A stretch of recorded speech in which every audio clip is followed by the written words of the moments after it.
সবাইকে স্বাগত জানাচ্ছি। আমি ফিরোজ তোহা। শুরুতেই সংবাদ শিরোনাম।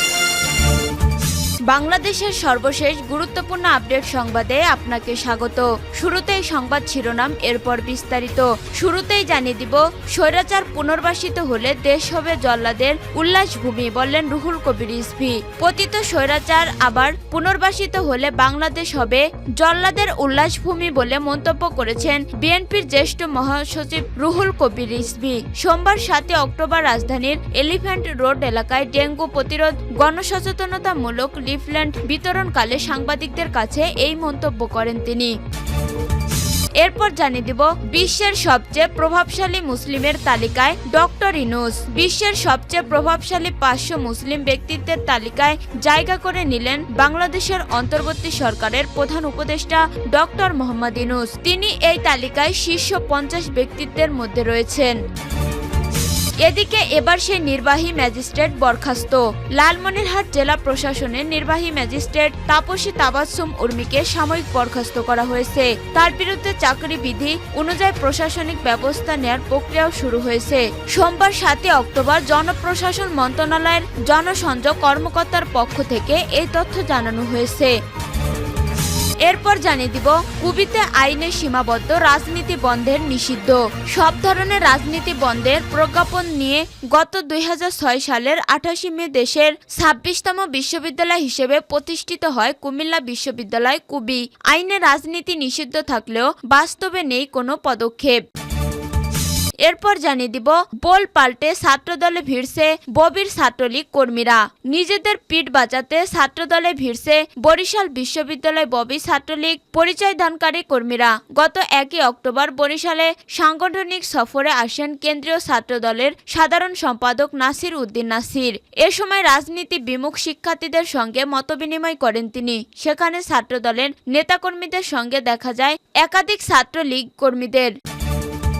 এবং সর্বশেষ জানিয়ে দিব, এইচএসসি ফল প্রকাশের তারিখ ঘোষণা। এইচএসসি ও সমমানা পরীক্ষার ফল প্রকাশ করা হবে আগামী 15 অক্টোবর। সোমবার 7 অক্টোবর বিকেলে আন্তঃশিক্ষা বোর্ড সমন্বয় কমিটির সভাপতি এবং ঢাকা মাধ্যমিক ও উচ্চ মাধ্যমিক শিক্ষা বোর্ডের চেয়ারম্যান অধ্যাপক তপন কুমার সরকার এই তথ্য জানান। তিনি বলেন, আগামী 15 অক্টোবর বেলা 11টায় এইচএসসি ও সমমানের পরীক্ষার ফল প্রকাশিত হবে। উল্লেখ্য, চলতি বছরের এইচএসসি পরীক্ষা শুরু হয়েছিল গত 30 জুলাই। 16 জুলাই পর্যন্ত পরীক্ষা ঠিকঠাকভাবে সম্পন্ন হয়। তবে আন্দোলনের পরিপ্রেক্ষিতে প্রথমে 18 জুলাইয়ের পরীক্ষা এবং পরে 21, 23 ও 25 জুলাইয়ের পরীক্ষা স্থগিত হয়। এরই মধ্যে বৈষম্য বিরোধী ছাত্র আন্দোলনে এক পর্যায়ে গণ অভ্যুত্থানের মুখে গত 5 আগস্ট ক্ষমতাচ্যুত হয় শেখ হাসিনা সরকার। প্রিয় দর্শক, এতক্ষণ শুনছিলেন সংবাদ শিরোনাম, এরপর বিস্তারিত। তবে তার আগে বন্ধু, জানিয়ে দিন আপনি কোন স্থান থেকে আমাদের সংবাদটি দেখছেন এবং শুনছেন। জানিয়ে দিন এই সংবাদ সম্পর্কে আপনার মূল্যবান মতামত। আর আপনি যদি আমাদের চ্যানেলে নতুন হয়ে থাকেন তাহলে ভিডিওটি দেখতে দেখতে চ্যানেলটি সাবস্ক্রাইব করে রাখুন, যাতে করে আমাদের পরবর্তী সংবাদগুলো সবার আগে আপনার কাছে পৌঁছে যায়। এবারে বিস্তারিত। স্বৈরাচার পুনর্বাসিত হলে দেশ হবে জল্লাদের উল্লাসভূমি, বললেন রুহুল কবির রিজভী। পতিত স্বৈরাচার আবার পুনর্বাসিত হলে বাংলাদেশ হবে জল্লাদের উল্লাসভূমি বলে মন্তব্য করেছেন বিএনপির জ্যেষ্ঠ যুগ্ম মহাসচিব রুহুল কবির রিজভী। সোমবার 7 অক্টোবর রাজধানীর এলিফ্যান্ট রোড এলাকায় ডেঙ্গু প্রতিরোধ গণসচেতনতামূলক লিফলেট বিতরণকালে সাংবাদিকদের কাছে এই মন্তব্য করেন তিনি। রুহুল কবির রিজভী বলেন, কেউ কেউ যখন স্বৈরাচারের পুনর্বাসনের কথা বলে তখন সে বিপজ্জনক বার্তা দেয় জনগণের কাছে। যখন কোনো উপদেষ্টা বলেন তাদেরকে নিজেদের ঘর গোছানোর জন্য, সেটি অত্যন্ত বিপজ্জনক বার্তা দেয়। যারা এতদিন গুম, খুন আর আয়নাঘরের সংস্কৃতি তৈরি করেছিল, তারা যদি পুনর্বাসিত হয় তাহলে এদেশের মানুষ ভালোমতো বসবাস করতে পারবে না। এই দেশ হবে জল্লাদের উল্লাসভূমি। এখানে গণতন্ত্র, কথা বলা, মত প্রকাশের স্বাধীনতা চিরদিনের জন্যই গোরস্থানে চলে যাবে। স্বৈরাচারের ব্যাপারে সকলকে সজাগ থাকার আহ্বান জানিয়ে রিজভী বলেন, এখনো যারা গণতন্ত্রের সুফল ভোগ করছেন, আন্দোলন এবং বিপ্লব, জুলাই আগস্টে যে অ্যাডভাইজার হচ্ছে, বিভিন্ন পদে যাচ্ছেন, তারাই যখন এই ধরনের বার্তা দেন তখন এটা সাংঘাতিক ধরনের মরণঘাতী বার্তা। তিনি বলেন, এটা হতে পারে না। আজকে যারা বিভিন্ন জায়গায় সেই স্বৈরাচার, গুম, খুন, আয়নাঘরের সংস্কৃতি চালু করেছিল, তারা গণতন্ত্রকামী মানুষকে ধরে নিয়ে গিয়ে সেখানে বছরের পর বছর 8 আটকে রেখেছিল, তাদেরকে হাত পা পঙ্গু করে দিয়েছে, যাদের জীবন কেড়ে নিয়েছে সেই সমস্ত পুলিশ কর্মকর্তাদের পোস্টিং দেয়া হচ্ছে কাউকে গুলশানে, কাউকে গুলিস্তানে, কাউকে মিরপুরে, কাউকে আজিমপুরে। সেই সমস্ত ঘাপটি মারা পুলিশ কর্মকর্তাদেরকে সেখানে রাখা হয়েছে। এটাই যদি উদ্দেশ্য হয় এই অন্তর্বর্তী সরকারের, তাহলে ছাত্র জনতার এই আত্মত্যাগের কি হবে? বিশ্বের সবচেয়ে প্রভাবশালী মুসলিমের তালিকায় ডক্টর ইউনূস। বিশ্বের সবচেয়ে প্রভাবশালী 500 মুসলিম ব্যক্তির তালিকায় জায়গা করে নিলেন বাংলাদেশের অন্তর্বর্তী সরকারের প্রধান উপদেষ্টা ডক্টর মোহাম্মদ ইউনূস। তিনি এই তালিকায় শীর্ষ 50 ব্যক্তিত্বের মধ্যে রয়েছেন। জর্ডানের রাজধানী আম্মান ভিত্তিক প্রতিষ্ঠান the Real Islamic strategic studies centre RISH 16তম বারের মতো বিশ্বের সবচেয়ে প্রভাবশালী মুসলমান ব্যক্তিদের এই তালিকা প্রকাশ করেছে। 2009 সাল থেকে প্রতি বছর এই তালিকা প্রকাশ করে আসছে প্রতিষ্ঠানটি। এই তালিকা প্রকাশের প্রধান লক্ষ্য হলো বিশ্বব্যাপী 210 কোটি বেশি মুসলমানের মধ্যে যারা উল্লেখযোগ্য অবদান রাখেন তাদের বাছাই করে নিয়ে আসা হয়। এটি একটি সংকলিত তালিকা যা বিশ্বের সবচেয়ে প্রভাবশালী 500 মুসলিম ব্যক্তিত্বকে তুলে ধরে।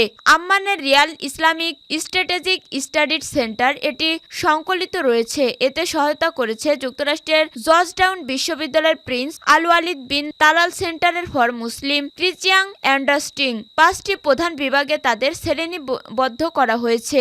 এই বিভাগগুলো হলো ধর্মীয়, রাজনৈতিক, বিজ্ঞান, প্রযুক্তি, কলা ও সংস্কৃতি, খেলা ও বিনোদন। এর মধ্যে 3টি প্রধান বিভাগ হচ্ছে সামাজিক, ধর্মীয় ও বৈশ্বিক। এসব মুসলিম ব্যক্তির প্রভাব সামাজিক বা সাংস্কৃতিক ক্ষেত্রে প্রতিফলিত হতে পারে। তারা অর্থনৈতিক অগ্রগতিকে অবদান কিংবা ধর্মীয় শাসন ও রাজনৈতিক নেতৃত্বের গুরুত্বপূর্ণ ভূমিকা রাখতে পারেন।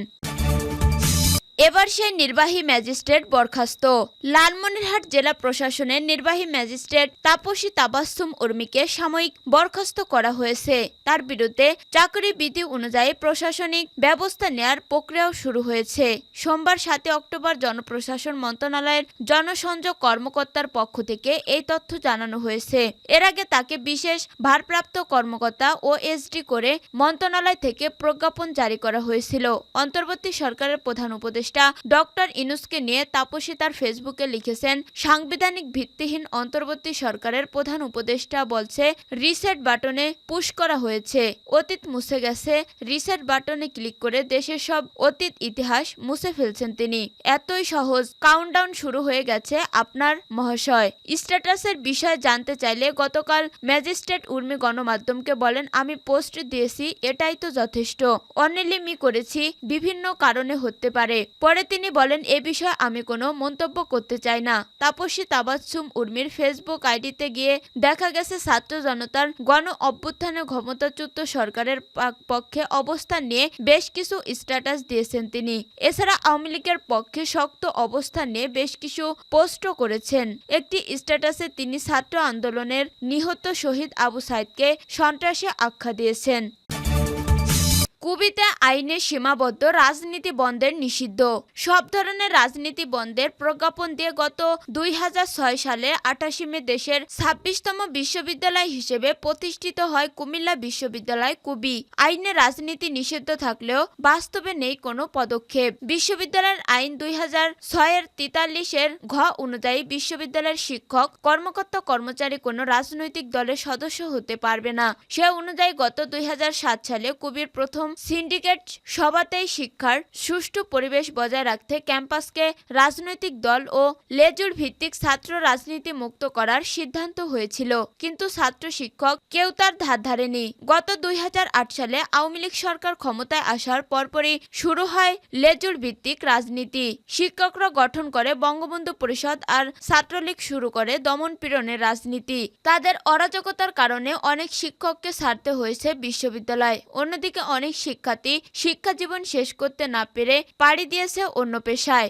রক্তাক্ত জুলাই বিপ্লবের পর ছাত্র সংসদ নির্বাচনের দাবি উত্থাপন করেছেন শিক্ষার্থীরা জানান তারা আর কোনো দলের লেজুর ভিত্তিক রাজনীতির শিকার হতে চান না। বিশ্ববিদ্যালয় সমস্যা সমাধান সবকিছু ছাত্র সংসদের মাধ্যমে করতে চায় তারা। শিক্ষার্থীরা আরো বলেন, বিশ্ববিদ্যালয়কে শিক্ষা গবেষণার মাধ্যমে বিশ্বের দরবারে পরিচিত করাই এখনই সময়। বিশ্ববিদ্যালয় প্রশাসন যথাযথ ব্যবস্থা নিলে চাইলেই ছাত্র সংসদ সময়ের ব্যাপার। তবে ছাত্র সংসদের বিষয়ে সুস্পষ্ট কোনো নীতিমালা নেই বিশ্ববিদ্যালয়ের আইনে।